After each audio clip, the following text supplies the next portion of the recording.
Hi everyone, this is Team 5's debate video presenting arguments that technology-enabled globalization is a negative force in the world. What is globalization? Globalization is often described as a process of interaction and integration among people, companies, and governments of different nations across the globe. It is driven by international trade and investment and aided by information technology. Although globalization is usually shown as having a lot of positive benefits, the truth of the matter is technology-enabled globalization has various negative effects on the economy, environment, society, and culture. Global economic interdependence has grown extraordinarily as a consequence of technological progress and policies aimed at opening national economies to competition. This means that if the economic system of one country crashes, it will also result in the crash of the economic systems of the dependent countries. One example of this was the global recession of 2007 and 2008. The collapse of hedge funds in the US introduced the world to an era of bank failures, a credit crunch, private default, and massive layoffs.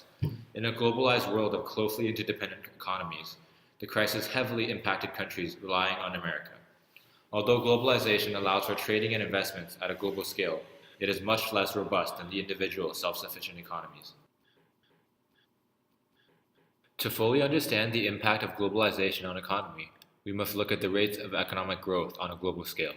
Since 1990, the effects of globalization have become more pronounced. The global GDP growth since then has been slower than in previous decades. This data seems to go against the optimistic predictions that globalization enhances economic growth. Perhaps on a national level there may have been positive impacts, but the negative impacts are what is seen on a global scale. The reason behind this is that the growth has been unevenly distributed across countries. When analyzing per capita income growth, only a few developing countries grew, while the majority remained relatively stagnant or suffered negative growth. Globalization increased the income gap between rich countries and poor countries. Globalization allows large corporations based in developed countries to expand production and manufacturing to different countries. The global economic geography is vastly affected by this business practice. This is evident when looking at China and India's economic growth over the last 2 decades. These two countries combined account for more than a third of the world's population. These large corporations are gaining more power in developing countries than we think. It is assumed that market competition allows for a way to control corporations. However, with globalization-enabled expansion, some markets are unable to compete with these large corporations. Therefore, with low market competition, these firms can adopt almost any corporate governance. This is even easier in developing countries, where policies are not as strict or well-defined. The regulatory and legal environment policies are getting overpowered by these large corporations.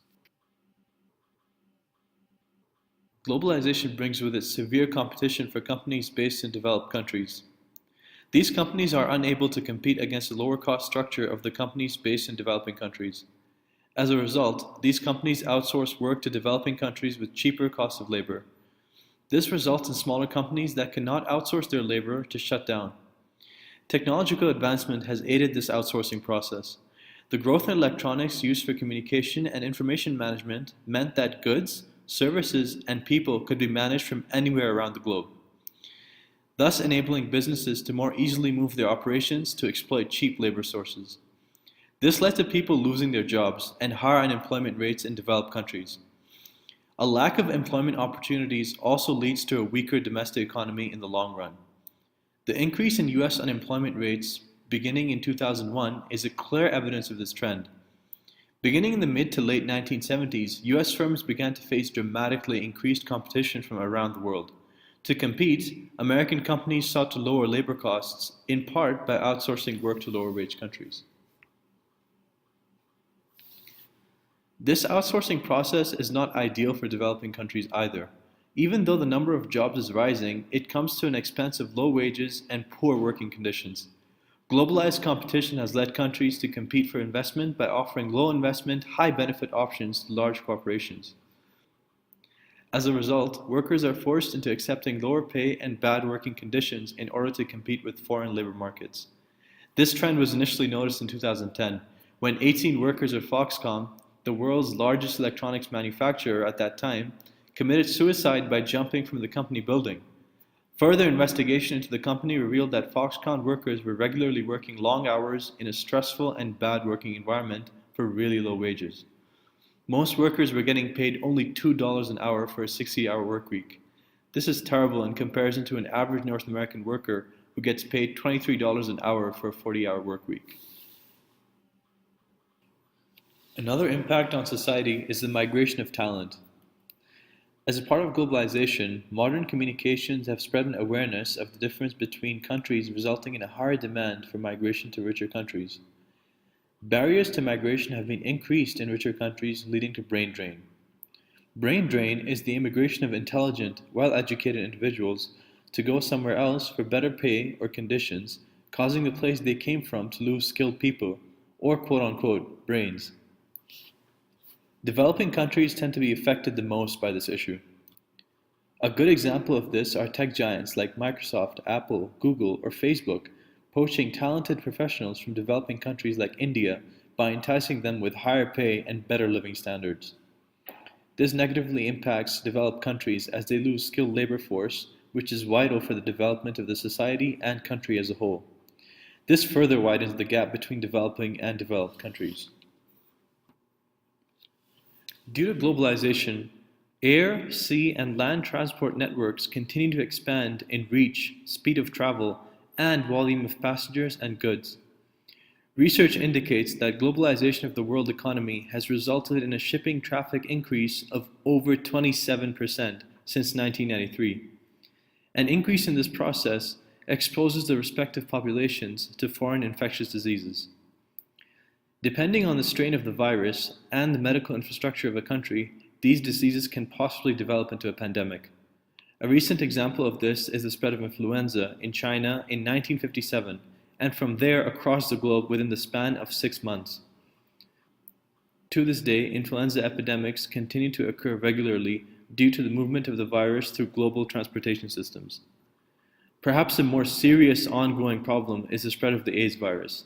Data suggests that the current pandemic started in the mid-1970s and by 1980, through air travel, sea travel, and human migration, had spread to between 100,000 and 300,000 people on at least 5 different continents. The role of international travel contributed to the spread of the AIDS virus. This became evident from the case of Patient Zero, a Canadian flight attendant who traveled extensively. Early cases of AIDS spread all over America demonstrated links to this patient. The spread of disease is harmful for both developed and underdeveloped countries. Stronger strains from polluted countries can have catastrophic impacts within developed countries, whereas underdeveloped countries face a serious threat due to their poor medical infrastructure. The current modern culture, developed through globalization, has led to the loss of cultural individualism. Western countries have been blamed to impose cultural values on others through media and popular culture. Critics of globalization call this cultural imperialism. Because the West promotes its culture as having more worth or being more correct than other regions' cultural values, the domination of news media and internet services by Western companies help maintain this influence over local views. This has resulted in a loss of cultural individualism, where local culture is being heavily influenced by Western society, culture, and ideologies. Language is a key expression for cultural diversity. Critics of globalization claim it marginalizes some languages and may even cause some languages to die out. Because the world's dominant economies speak English, it is often seen as the main culprit in making other languages less important. Clearly, technology-enabled globalization is seen as marginalizing less dominant cultures, particularly those in the developing world. Many of the developing countries in the world are going through the same industrialization period that developed countries have already experienced. This industrialization leads to an increased focus on economic profit and GDP growth as opposed to environmental consciousness. With increasing globalization, international businesses have exploited the lack of infrastructure and environmental codes in developing countries. These companies neglect their environmental due diligence for the sake of lower costs and increasing profits. The governments in these developing countries, which are hungry for development, all too often sidestep environmental assessments and standards in order to attract foreign investment. Environmental factors are a root cause of a significant number of deaths, diseases, and disabilities in developing countries. Unintentional poisonings kill 355,000 people globally each year.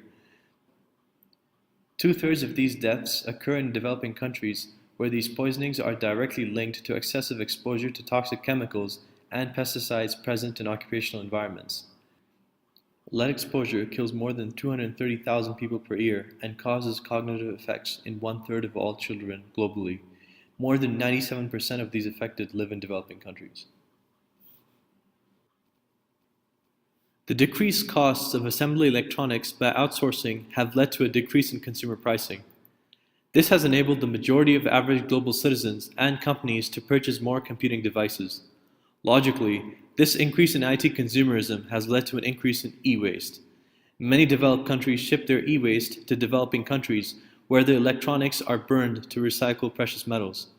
This burning releases toxic chemical gases that are released into the air and breathed in by workers.